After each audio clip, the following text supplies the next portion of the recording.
Hey there, this is Jacob Wood with Douglas Elliman Real Estate, and I want to help you break down the Q3 2022 Manhattan Market Report from Douglas Elliman and Miller Samuel. Now, there are two primary factors influencing our market. One is the continued return to normalcy after the post-pandemic recovery, and the second is, of course, the Fed's recent increases in the benchmark interest rate.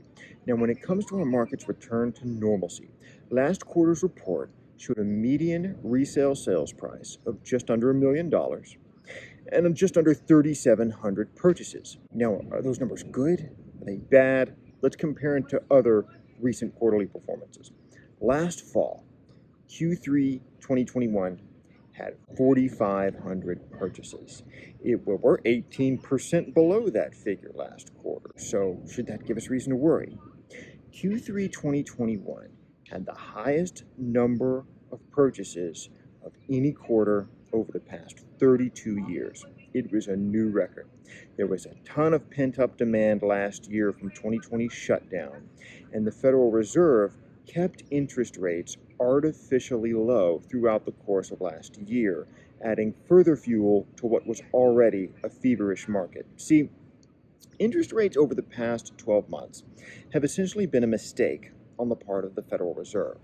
The reason they've had to more than double the benchmark rate over the previous few months is because they should have doubled it over the past 18 months, but they kept rates too low for too long after we were recovered from the pandemic, adding fuel to what was already a feverish market last year.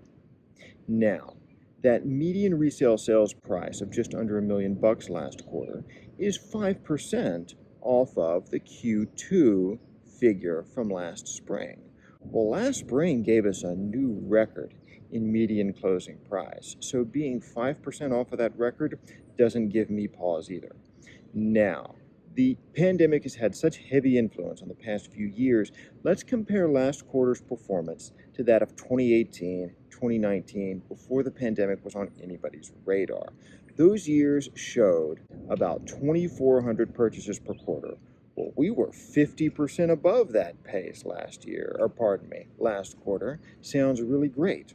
Those years showed a median resale sales price of around $930, $940. So we were 7 or 8% above that figure last quarter as well. And I think those comparisons are especially useful because 2018, 2019 were not great years in Manhattan real estate, but they were good years that showed what can be considered long-term sustainable performance. And that seems to be what we're returning to last quarter. Now, regarding interest rates, they're also showing a return to what has been considered a long-term norm.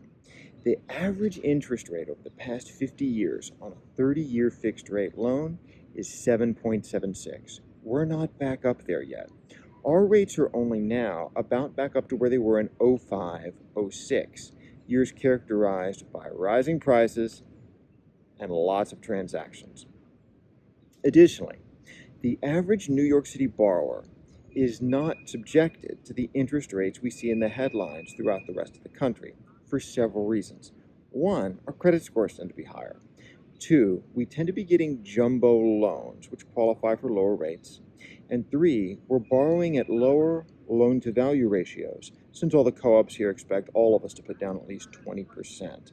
So we are getting lower interest rates here than what we see throughout the rest of the country. Now, what the savvy New York City borrower is doing right now is taking advantage of adjustable rate products, which are offering interest rates below 5% in some cases, even now.